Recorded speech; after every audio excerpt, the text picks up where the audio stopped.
31 দফার আলোকে আগামী দিনের বাংলাদেশ বিনির্মাণের জন্য দেশের মানুষ বিএনপির উপর আস্থা রেখেছে। জাতীয়তাবাদী ছাত্র দলের মেডিকেল কলেজ এবং ডেন্টাল কলেজ সমূহের সাবেক ছাত্র বর্তমান চিকিৎসকদের এই ইফতার মাহফিলে উপস্থিত মাননীয় স্বাস্থ্য ও পরিবার কল্যাণ মন্ত্রণালয়ের দায়িত্বে নিয়োজিত মাননীয় মন্ত্রী জনাব সর্দার সাখাওয়াত হোসেন বকুল, উপস্থিত বিএমএ ড্যাবের সাবেক সভাপতি অধ্যাপক doctor A K M Azizul Haque সহ 2 জন সংসদ সদস্য, ড্যাবের সাবেক মহাসচিব ডক্টর মোহাম্মদ আব্দুল সালাম বর্তমান সংসদ সদস্য ঠাকুরগাঁও থেকে, এবং ড্যাবের সাবেক যুগ্ম মহাসচিব প্রফেসর ডক্টর রফিকুল ইসলাম, সেও সংসদ সদস্য শ্রীপুর গাজীপুর থেকে। মঞ্চ উপবিষ্ট সিনিয়র ড্যাব এবং বিএমের সাবেক নেতৃবৃন্দ, বর্তমানে সিনিয়র চিকিৎসকগণ, আমার সামনে বসা সিনিয়র চিকিৎসকগণ সহ বিভিন্ন পর্যায়ের চিকিৎসক ভাই ও বোনেরা, সাংবাদিকগণ, আসসালামু আলাইকুম। আলহামদুলিল্লাহ, আল্লাহ লাখ লাখ শুক্রিয়া। আল্লাহ রাব্বুল আলামিন জনগণের ভালোবাসা নিয়ে বাংলাদেশের বর্তমান প্রধানমন্ত্রী বিএনপি চেয়ারম্যান জনাব তারেক রহমানের নেতৃত্বে বিএনপিকে দেশ সেবা করার আবারও সুযোগ দিয়েছে। অর্থাৎ 31 দফার আলোকে আগামী দিনের বাংলাদেশ বিনির্মাণের জন্য দেশের মানুষ বিএনপির উপর আস্থা রেখেছে। বাংলাদেশ জাতীয়তাবাদী দল এই পর্যায়ে আসতে পেরেছে। সেই জন্য আমি মহান রাব্বুল আলমিনের কাছে দেশনেত্রী বেগম খালেদা জিয়াকে আল্লাহ রাব্বুল আলমিন বেশ নসিব করুক, আর বিএনপির প্রতিষ্ঠাতা শহীদ জিয়াউর রহমানকে আল্লাহ রাব্বুল আলমিন গোরাজাব মাপ সহ আগামী দিনে জান্নাতুল ফেরদৌস নসিব করুক।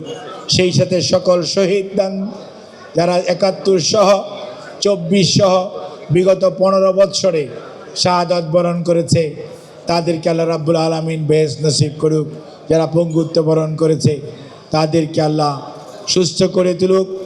আর আমরা যারা বিভিন্নভাবে আপনারা নির্যাতিত হয়েছেন, নিপীড়িত হয়েছেন, ইনশাআল্লাহ সময় এসছে আগামী দিনে আপনাদের নির্যাতন নিপীড়ন কিভাবে দূর করা যায় এবং প্রতিকার করা যায়, এবং সর্বোপরি যারা ক্ষতিগ্রস্ত হয়েছেন ক্ষতি কিভাবে কাটিয়ে ওঠা যায় সেই দিকে লক্ষ্য রাখতে হবে।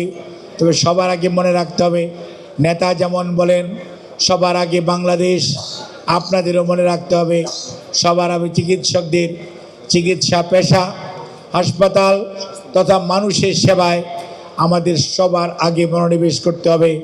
আগামী দিনের বাংলাদেশের বিনির্মাণে ইনশাল্লাহ চিকিৎসকরা তাদের অতীত ঐতিহ্য বজায় রেখে বাংলাদেশ জাতীয়তাবাদী দলের যে কোনো কার্যক্রমকে এবং আগামী দিনের বাংলাদেশের স্বাস্থ্য ব্যবস্থা আরও জনগণের কাছে অধিকতর গ্রহণযোগ্য করার জন্য সবাই জনাব সর্দার সাখাওয়াত হোসেন বকুল সহ বিএনপির হাত তথা জনাব তারেক রহমানের হাতকে শক্তিশালী করবেন। রাজনীতিতে যারা ছিলেন বেশিরভাগই কিন্তু শহীদ জিয়ার আদর্শে উদ্বুদ্ধ এবং দেশনেত্রী বেগম খালেদা জিয়ার হাতে করা কর্মী আমরা সবাই।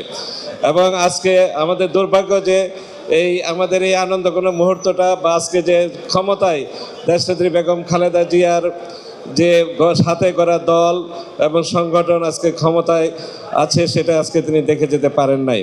যাই হোক, আজকে আমি শুধু বলবো যে আমাদের দেশকে এগিয়ে নিয়ে যাওয়ার জন্য, দেশকে সামনের দিকে এগিয়ে নিয়ে যাওয়ার জন্য আমাদের মাননীয় প্রধানমন্ত্রী যে কর্মসূচি ঘোষণা করেছেন এবং যেভাবে কাজ করছেন, আমি বিশ্বাস করি তিনি সফল হবেন এবং সেই সফলতার অংশীদার আমরা হতে চাই। আমাদের চিকিৎসক সমাজকে সেই সফলতার অংশীদার হতে হবে।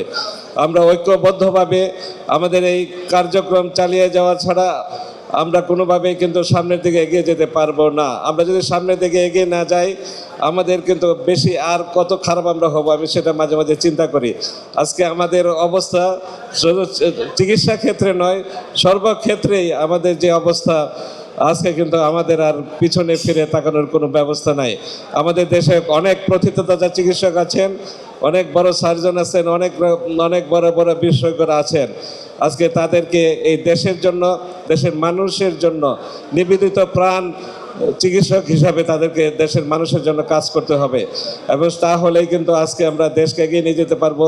আমাদের জননেতা তারেক রহমান সাহেব যে স্বপ্ন দেখেন মানুষের চিকিৎসার ব্যবস্থাকে উন্নততর দিকে এগিয়ে নিয়ে যাওয়ার, সেটি সফল হবে। আমরা সহযোগিতা করলেই কিন্তু সরকার সফল হবে। আমরা সফলভাবে আমরা একজন সরকারের শুধু সমর্থক না, এদেশের নাগরিক হিসাবে আমরা মানুষের জন্য যদি সঠিকভাবে কাজ করি, আমাদের দেশের মানুষের চিকিৎসা ব্যবস্থা এগিয়ে নিয়ে যাওয়ার জন্য যদি আমরা দৃঢ়ভাবে কাজ করি এবং মনোযোগ দিয়ে কাজ করি, তাহলে আমি বিশ্বাস করি যে আগামী দিনে আমাদের যে স্বাস্থ্য ব্যবস্থা সেটি সামনের দিকে এগিয়ে যাবে।